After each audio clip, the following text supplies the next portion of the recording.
texto de Amós 6, do 8 ao 14, vai nos dizer o seguinte: o Senhor Deus jurou por si mesmo. O Senhor, o Deus dos exércitos, diz: eu detesto o orgulho de Jacó e odeio os seus palácios. Abandonarei a cidade e tudo o que nela há. Se numa casa ficarem 10 homens, também esses morrerão. E se um parente chegado, o qual os há de queimar, pega os cadáveres para os levar para fora da casa e pergunta ao que estiver lá dentro: há mais alguém com você? E este responder: não, não há.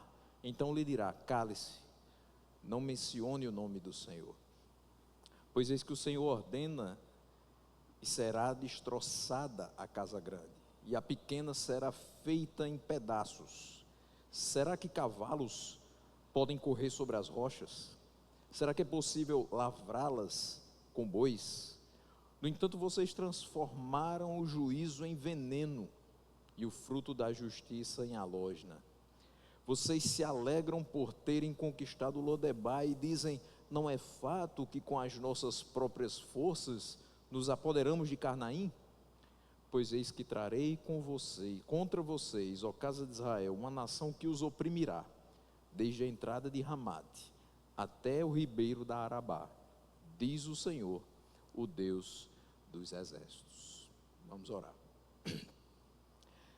Senhor nosso Deus, nós te agradecemos por nos permitir mais uma vez aqui estar, e nessa noite entregar a Ti a nossa gratidão, a nossa adoração, e aprender mais de Ti a partir da exposição da Tua Santa Palavra. Ajuda-nos nessa tarefa, à medida que nós observamos o castigo pelo orgulho, pelo pecado de Israel, que o Senhor trate com o nosso coração, para que não hajamos da mesma maneira. Assim oramos no nome de Jesus. Amém. Você pode se assentar com a sua Bíblia aberta nesse texto.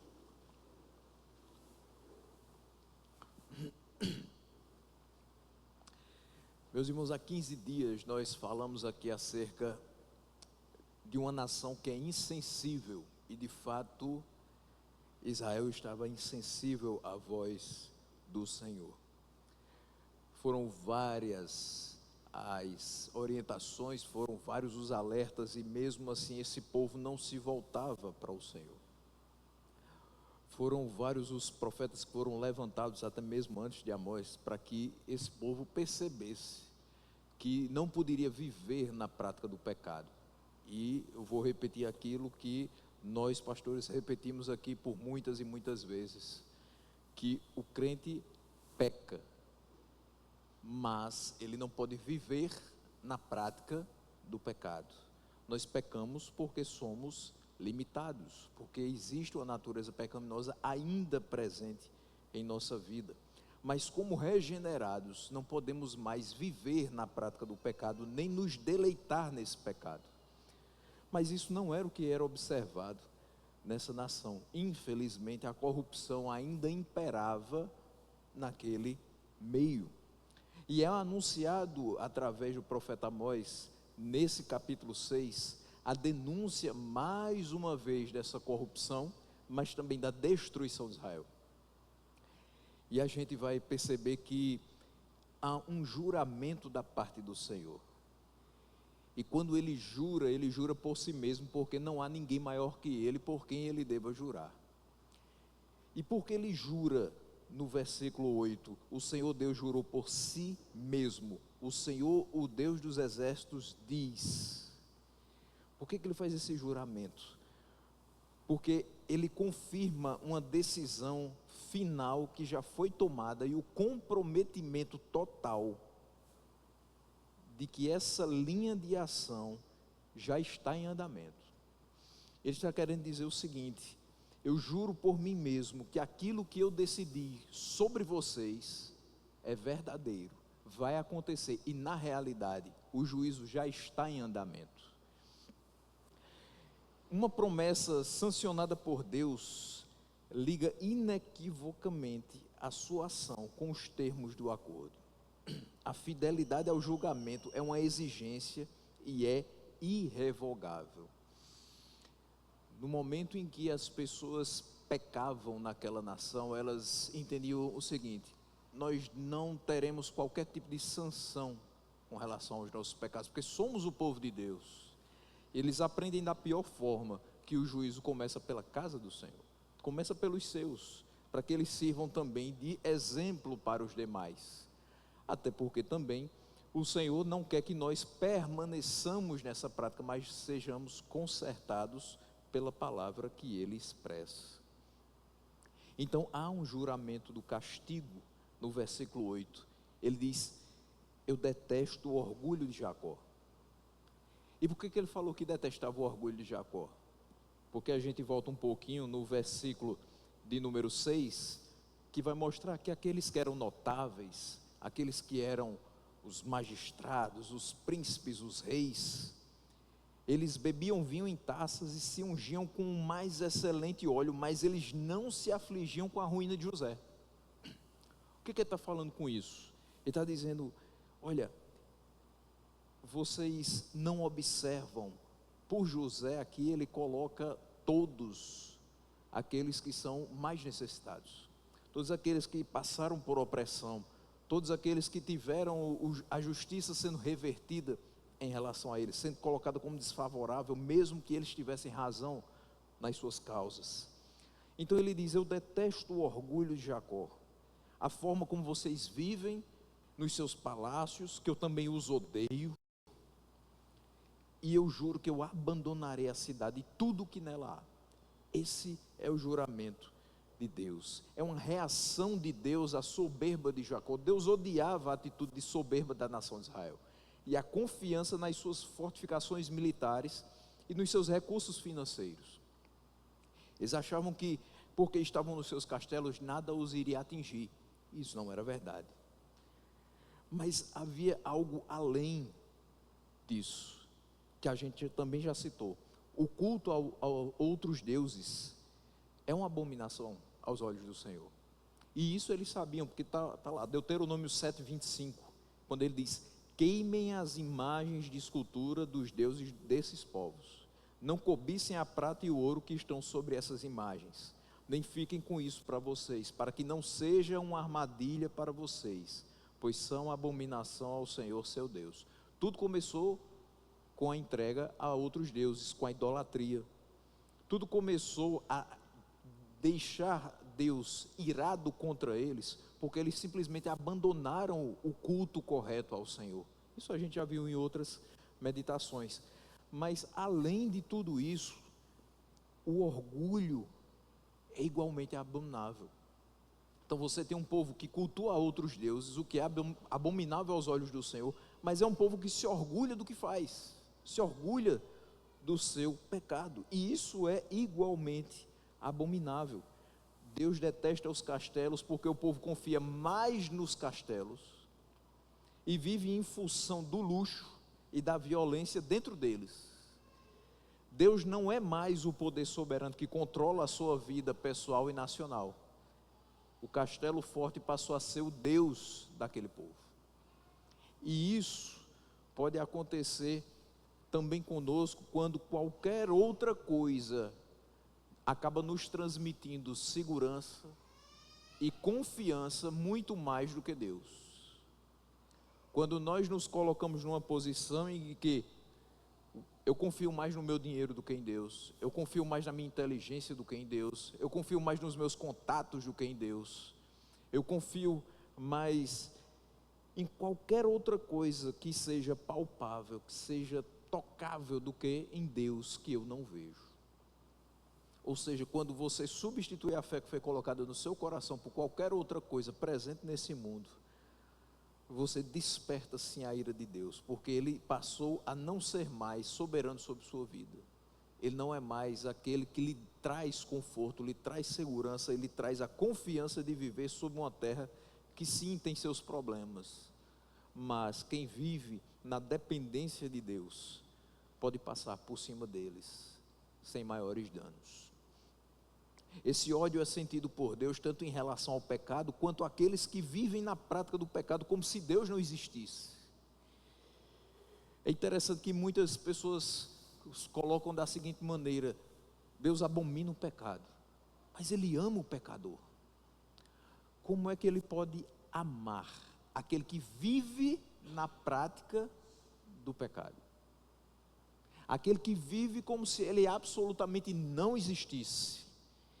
Aquele que vive segundo as suas próprias concepções, segundo o seu próprio entendimento. Isso não faz o menor sentido. Ele ama o pecador, sim, regenerado. Eu e você que erramos, que continuamos errando. Por quê? Porque somos limitados, porque ainda não fomos transformados num corpo de glória, porque ainda vivemos sobre esse corpo dessa carne, que é totalmente falível. Mas eu não posso dizer que Ele detesta o pecado, mas Ele ama o que vive na prática desse pecado que Ele tanto detesta. Se não fosse assim, Deus não enviaria o seu Filho para morrer no lugar de tantos que Ele gostaria de ver longe desse pecado, libertos desse pecado. Ele não nos salvou para continuar errando, Ele nos salvou para acertar para a glória dEle. E a gente precisa ter isso em mente. Deus não se agrada daquele que vive como se Ele não existisse.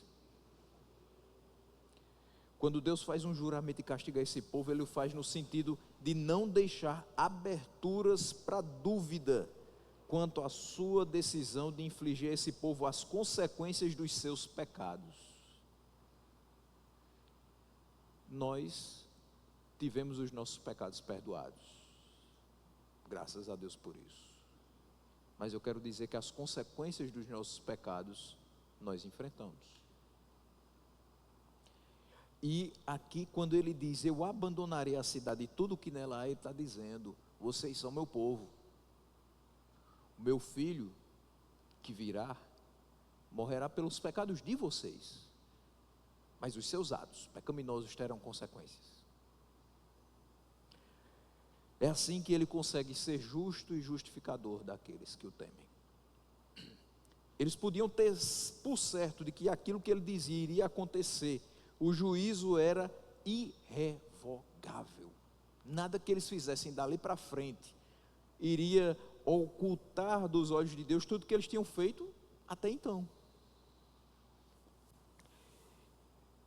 Deus anuncia que abandonaria Samaria e entregaria os seus inimigos como escravos, bem como tudo que tivesse na nação.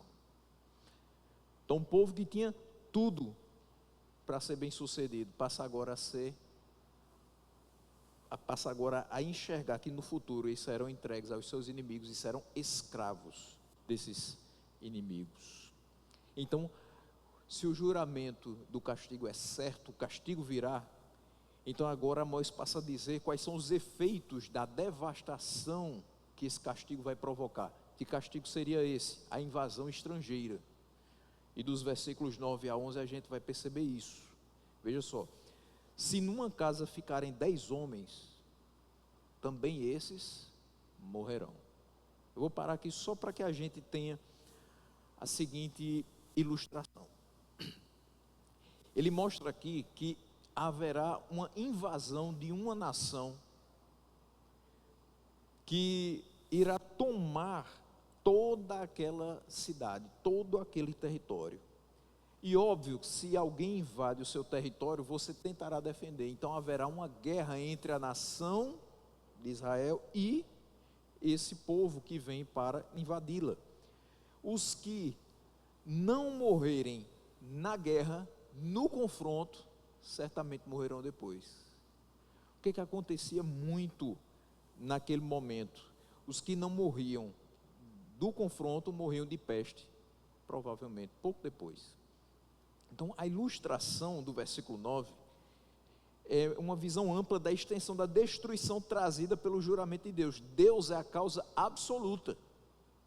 Quem está mandando esse castigo é Deus, mas o instrumento é uma derrota militar ou uma peste esses seriam os meios usados por Deus para castigar seu povo.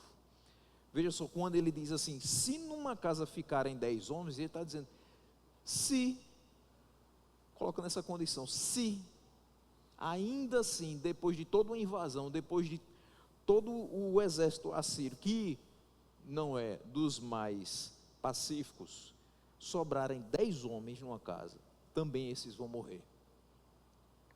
Não vai sobrar nada. Se depois da guerra existisse um número de 10 pessoas que fossem poupadas daquela guerra, ainda assim todos esses morreriam. Não ia sobrar ninguém. E aí, para esclarecer essa ilustração, a tradução grega vai acrescentar entre os versículos 9 e 10, os seus cadáveres serão deixados ali. E aí a gente vai saber que esses cadáveres são os encontrados no versículo 10, que a gente vai ler agora. E se um parente chegado, o qual os há de queimar, pega os cadáveres para os levar para fora da casa, e pergunta ao que estiver lá dentro, há mais alguém com você? E este responder, não, não há, então lhe dirá, cale-se, não mencione o nome do Senhor. Então, a figura é, chega alguém de fora, um parente, que vai ver se naquela casa alguém ficou, depois de toda a destruição. Os cadáveres estão deixados ali. E ele, obviamente, tem que levar todos para fora. Mas, em meio a tantos cadáveres, vai ter sobreviventes. E aí ele pergunta para aquele sobrevivente, tem mais alguém junto com você?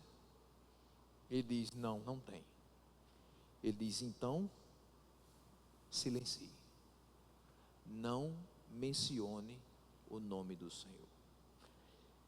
E essa cena que é tão explícita, que descreve os parentes indo encontrar, tentar encontrar se alguém sobreviveu ao julgamento de Deus.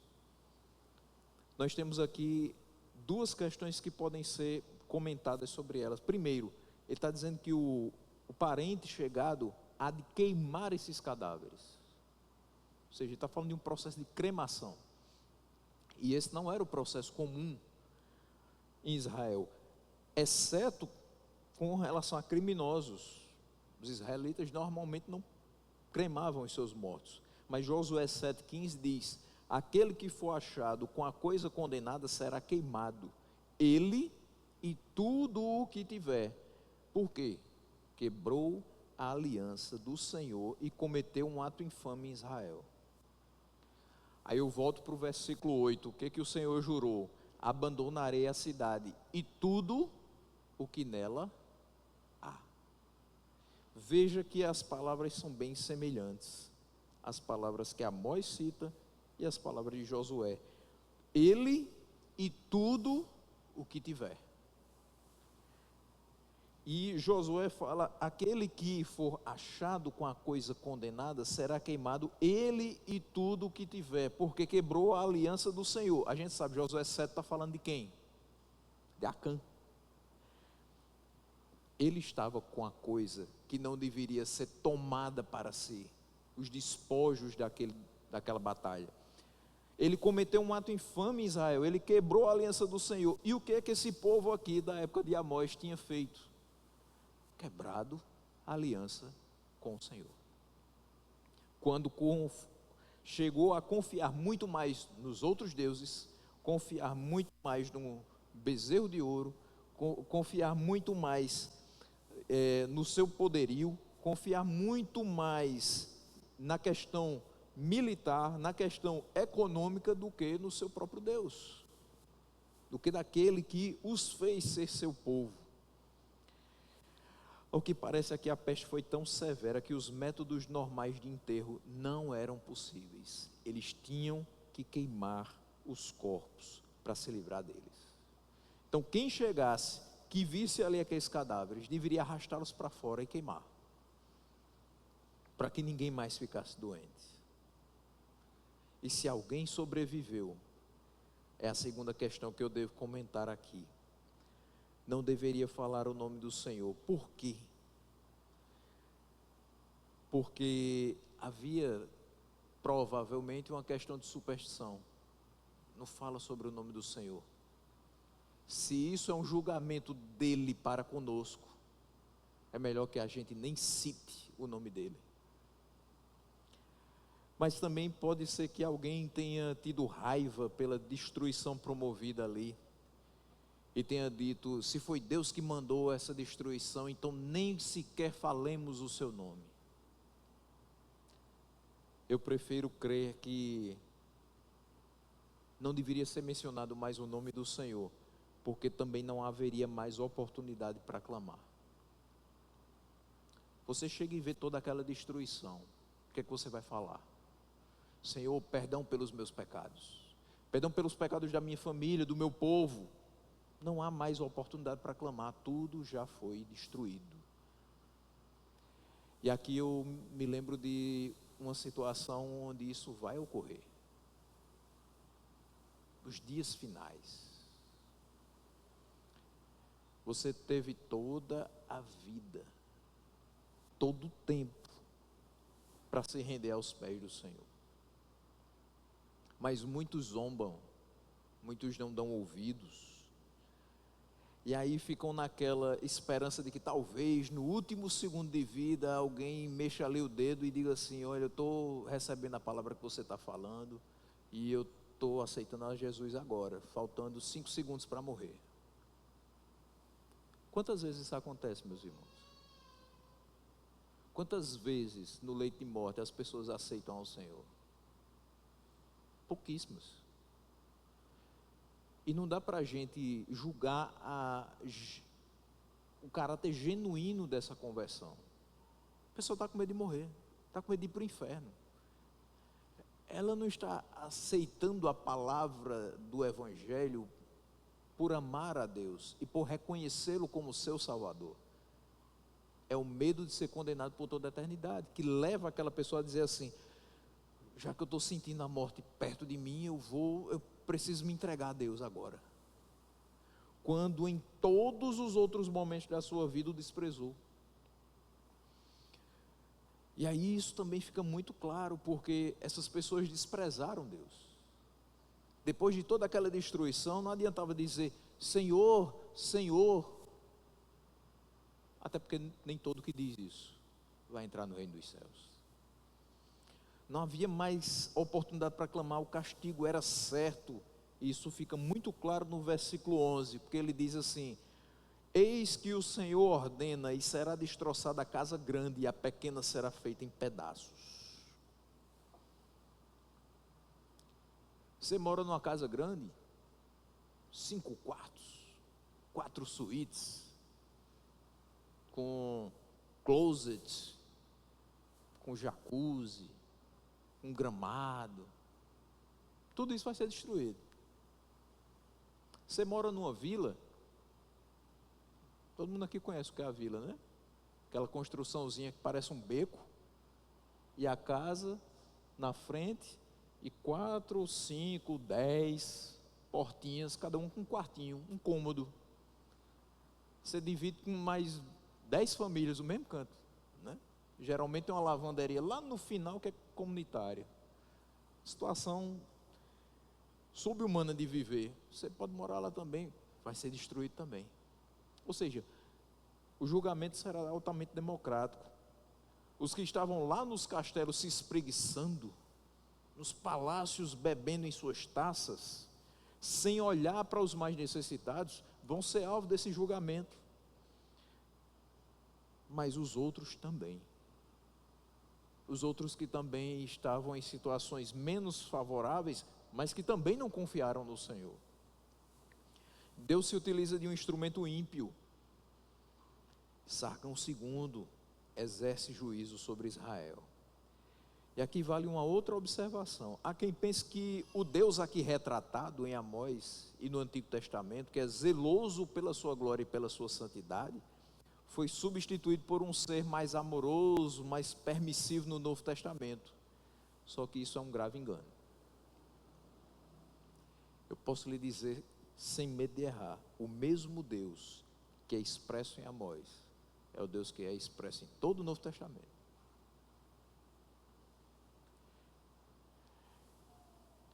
tema dessa mensagem aqui eu coloquei como o castigo pelo pecado de Israel, mas poderia ser: Deus é amor, mas também é justiça. Porque o Deus que é amoroso, Ele primeiro ama a sua santidade, Ele ama a sua glória, e Ele não vai permitir que isso seja destroçado, seja aniquilado por conta do pecado do seu povo. Ele é amor, mas Ele é justiça.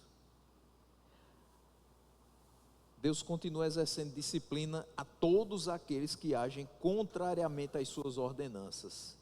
Se Ele é eterno, os seus atributos são eternos. Ele nunca mudou e nem vai mudar.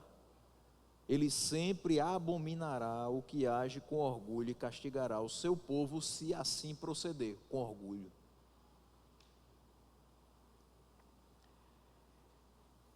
É difícil para muita gente ver que Deus é esse ser.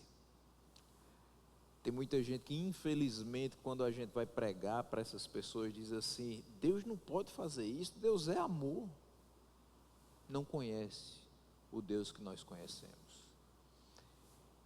Esse Deus diz: eu sou totalmente amoroso para quem faz a minha vontade, para quem cumpre aquilo que eu estabeleci na minha palavra.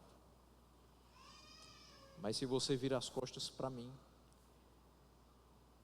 eu terei que exercer justiça.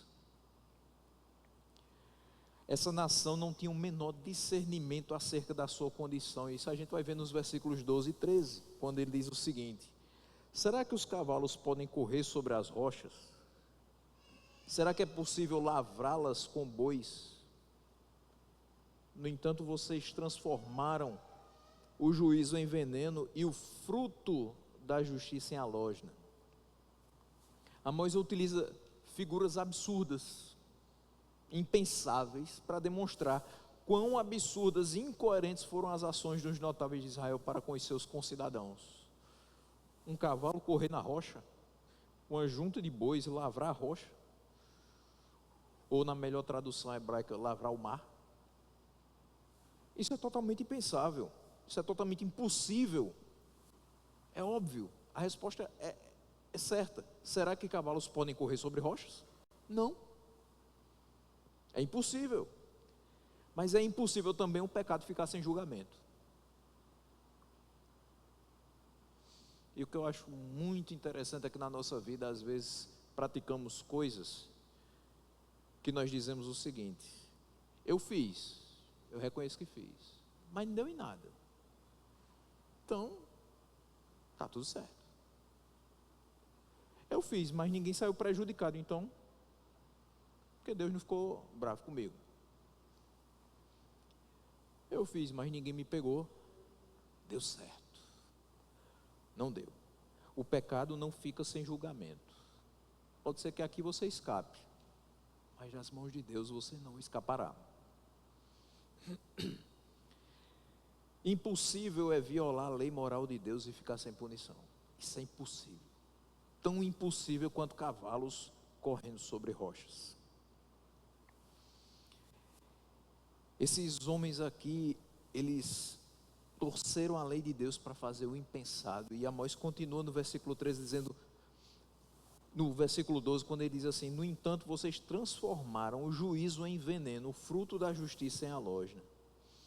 O povo separado por Deus fez o que era contrário à sua lei. Israel violou a lei moral de Deus. Mesmo assim, pensou que podia escapar das consequências.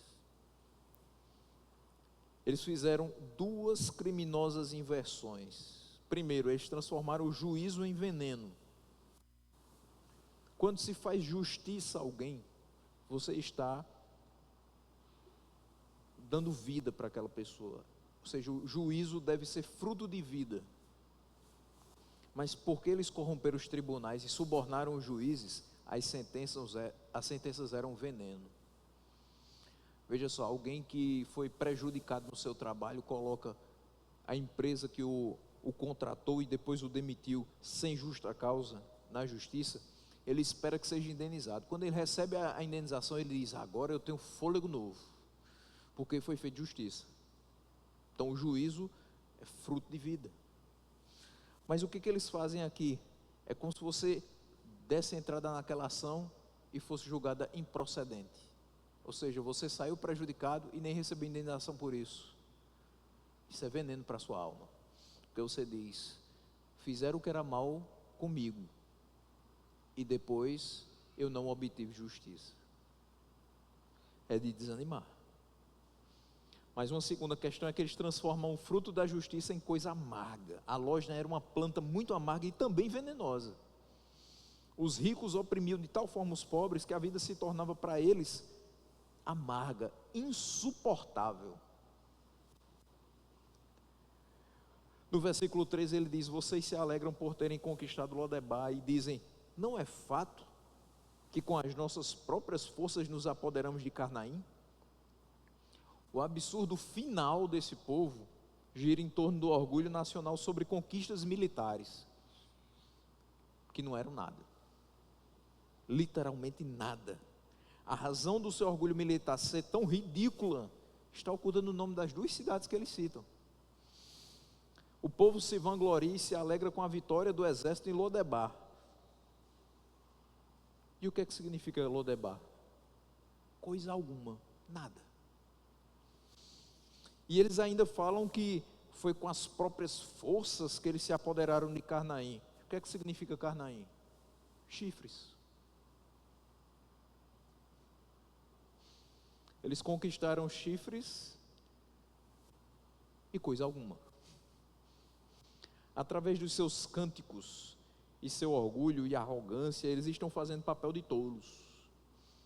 Amós está dizendo, vocês acham que fizeram alguma coisa, mas vocês conquistaram coisa alguma.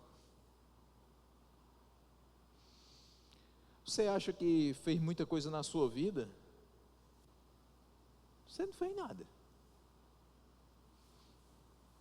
É duro, né? Para quando a gente pensa assim, você olha para a sua vida e diz, eu conquistei isso, eu fiz aquilo, eu fui, e você começa a elencar todas as suas conquistas, e no final das contas, alguém chega para você e diz, sabe o que você conquistou na vida? Nada. Mas não é desmerecendo as suas vitórias, mas é colocando você no seu devido lugar.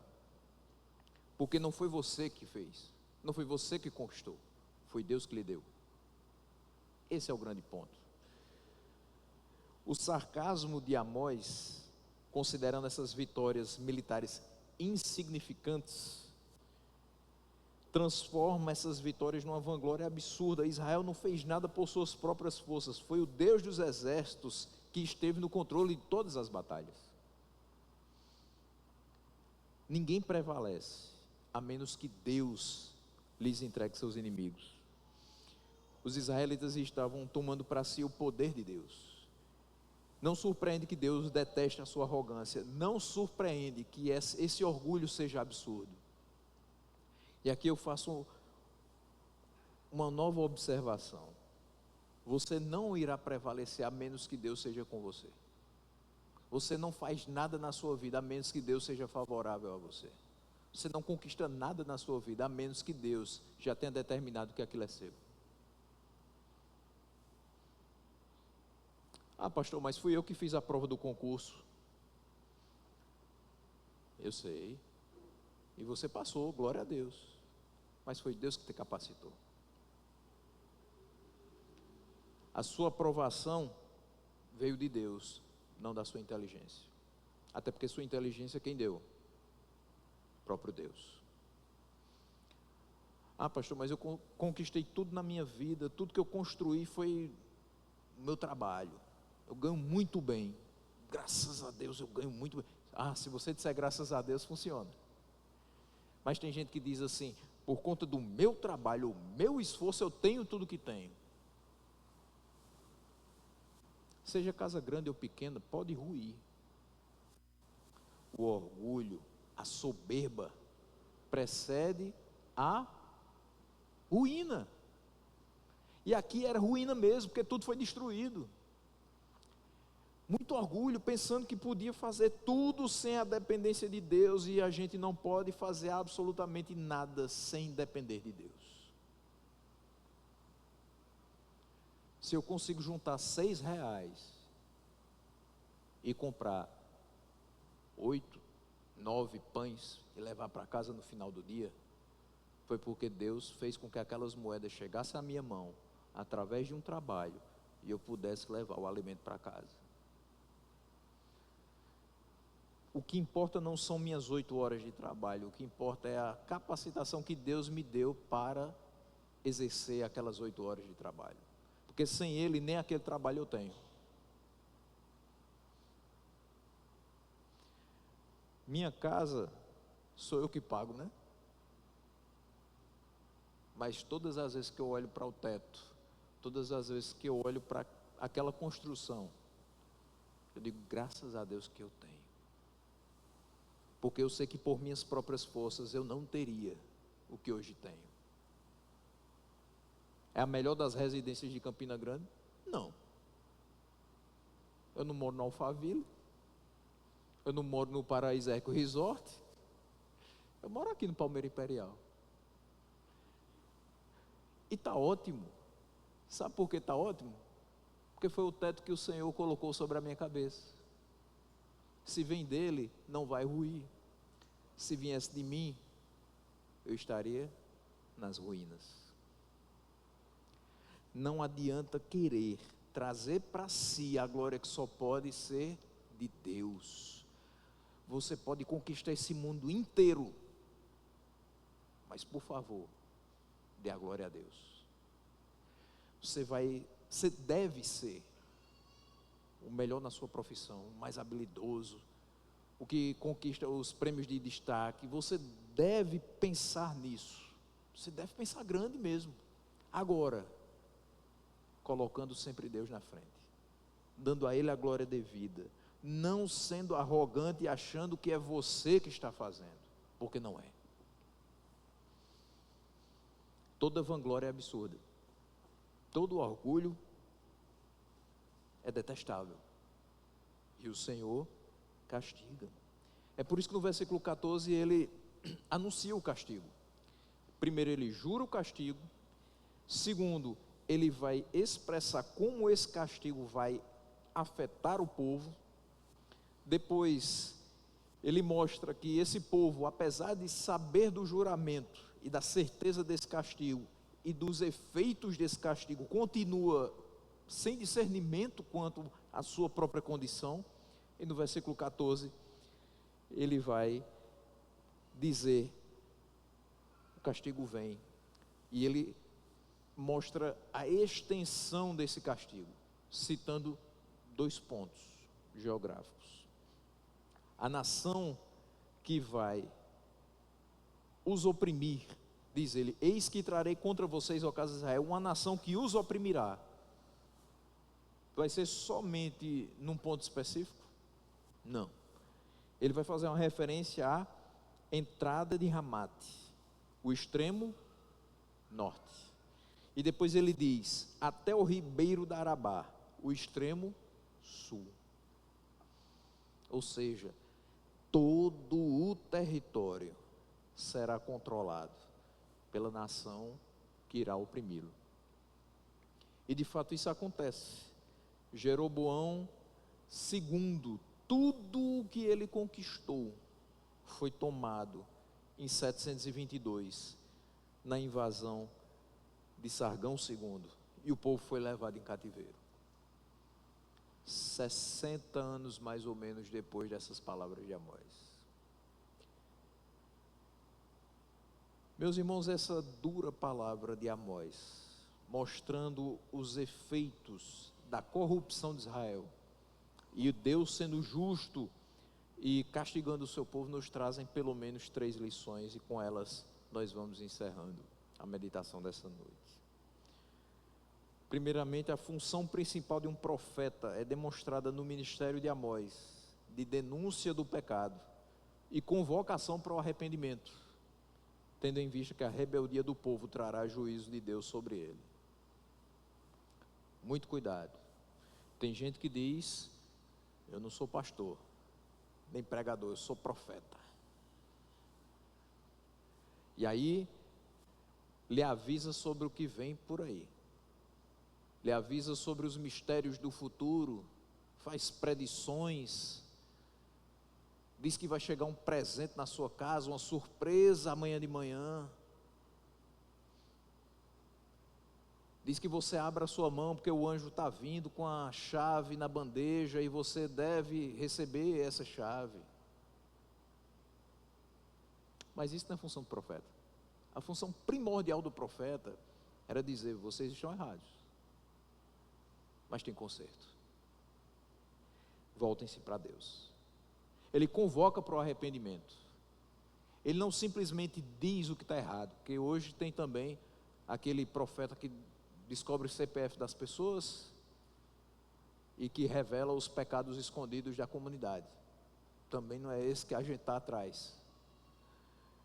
Mas o profeta verdadeiro, ele denunciava o pecado com a expectativa de que o povo se tivesse um tipo de comoção pela exposição do pecado, se identificasse com aquela atitude, visse: sou eu que estou sendo retratado nessa denúncia, e aí ele pudesse anunciar uma convocação para o arrependimento. Se você se identifica com quem é pecador, arrependa-se. Nós temos um Deus perdoador, nós temos um Deus misericordioso, e da mesma forma que Ele é justiça, Ele continua sendo amoroso para os que estão, dia após dia, pelo efeito e pelo poder da palavra, sendo contristados e arrependendo-se dos seus pecados. Então, a rebeldia do povo traz juízo de Deus sobre ele, mas a obediência traz bênçãos. A função do profeta é demonstrada perfeitamente no ministério de Amós. Ele é um verdadeiro profeta. Mas uma segunda questão é que Deus abomina o pecado da soberba. E nesse caso, o castigo dado ao povo foi entregá-lo aos seus próprios inimigos.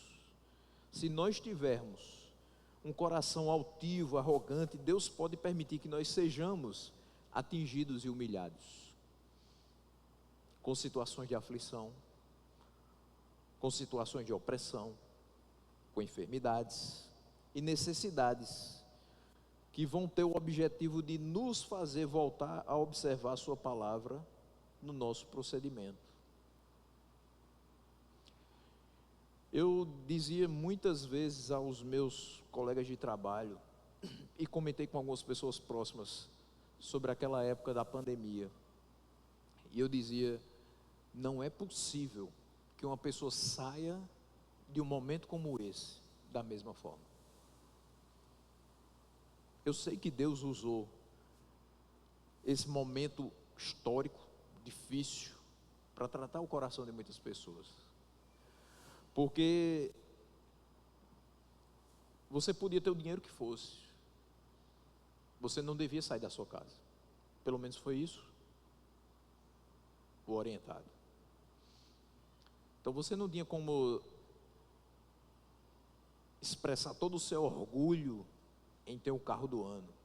Estava na garagem, era inútil. Você não tinha como exibir o seu relógio mais novo, porque tudo que você queria era que o tempo passasse. Você estava dentro de casa, não podia fazer nada. Só saía para comprar remédio e comida, porque só tinha farmácia e os locais que vendiam comida abertos. A Covid trouxe sequelas para muitos. Não vou nem falar das mortes, mas tem gente que até hoje tem um certo tipo de esquecimento, ficou com problemas respiratórios. Quem teve 2, 3 vezes, certamente ficou com algumas outras questões. Eu dizia: meu Deus, imagina, a pessoa gozava de uma excelente saúde, e um vírus microscópico fez com que ele ficasse prostrado, internado, quantos e quantos dias.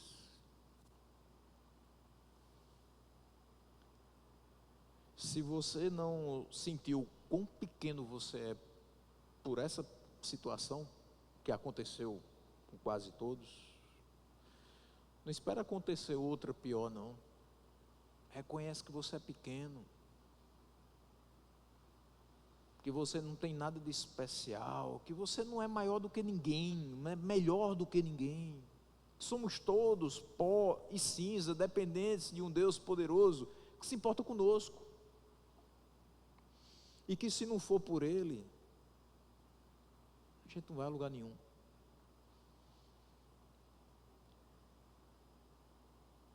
Em terceiro lugar, Deus não desfez a aliança com a nação de Israel.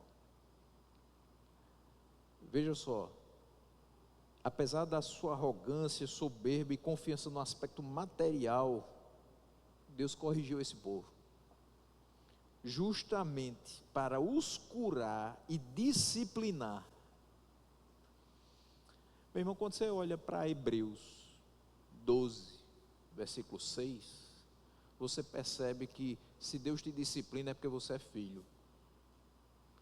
E se você é filho, é porque Ele te ama. Está aí, ó. O Senhor corrige a quem ama, castiga todo filho a quem aceita. Se eu estou sendo disciplinado por Deus por conta da minha atitude arrogante, é porque Ele me ama. Se Ele me ama, é porque Ele me aceitou como filho. Se Ele me deixasse do jeito que eu quero, do jeito que eu faço, na minha arrogância, no meu orgulho, na minha vanglória absurda, eu deveria ter a certeza de que eu não era filho, porque Ele me entregou às minhas paixões mundanas.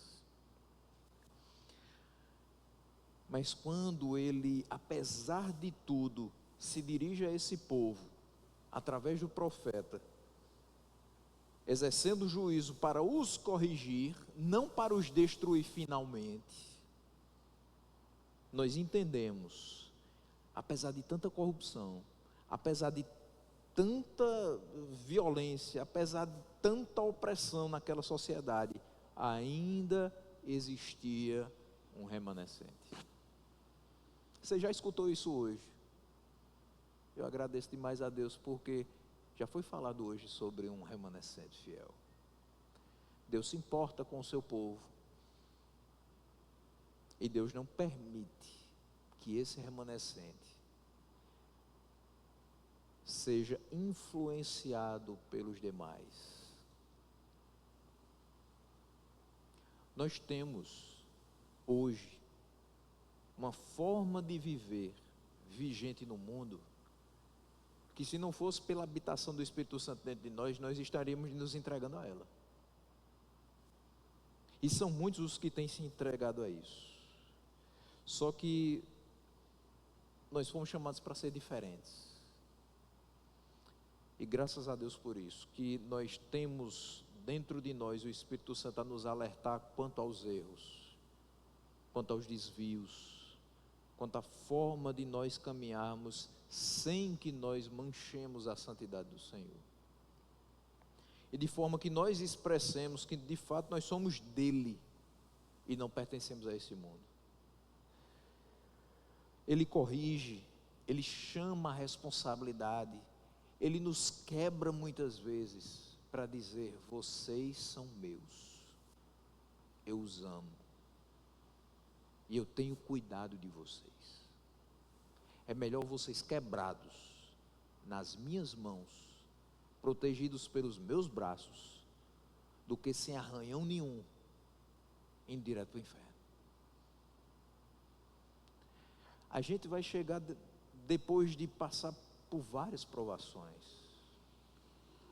A gente vai chegar talvez bem quebrado, escoriações, algumas cicatrizes, lembranças de batalhas épicas contra o pecado, mas o que interessa é que a gente vai chegar. Você quer ficar pelo caminho? Eu tenho certeza que não. Então deixe que o Senhor trabalhe nessa correção. Tema ao Senhor, trema ao ouvir as suas palavras de conserto. Havia um povo que tremia quando Amós levantava a sua voz. Havia um povo que levava em consideração o que estava sendo dito por ele. Há um povo ainda hoje que leva em consideração as palavras de conserto do Senhor. que não acha ruim quando o pastor, ao invés de pregar uma mensagem de ânimo, vem com exortação, porque entende que se a gente não for sendo lapidado, sendo moldado dia após dia por essa palavra, pode ser que a gente se afaste dela. Deus não esqueceu esse povo. Deus não abandonou esse povo que esteve o tempo todo mostrando a sua fidelidade para com Ele. Então cabe a nós demonstrar nossa fidelidade para com o Senhor, entendendo, o juízo virá para os que estiverem longe da sua vontade, mas nós, se ouvirmos as palavras do Senhor nosso Deus, que hoje Ele nos ordena, certamente seremos benditos ao entrar em qualquer ambiente e também ao sair.